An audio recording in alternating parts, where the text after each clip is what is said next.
உன் சிறுமையை ஆண்டவராகிய இயேசு கிறிஸ்து மாற்றி உயர்த்தும் பொழுது, தாவீதை உயர்த்தின பொழுது அவனுக்கு விரோதமாக பேசினவர்கள் அவனிடம் வந்து பணிந்து கொண்டு போனார்கள்.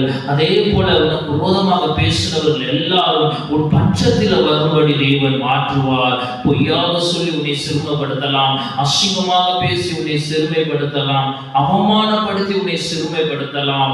அதுவும் இல்லாமல் எந்தெந்த இடத்துல நீ தலை குனிந்து சிறுமையாக காணப்பட்டாயோ அந்த எல்லா இடத்திலும் அந்த சிறுமையை மாற்றி, அந்த நிந்தனையை மாற்றி நன்மை செய்யும் பொழுது உனக்கு விரோதமாக செயல்பட்டவர்கள் எல்லாரும் பட்சத்துல வருவாங்க.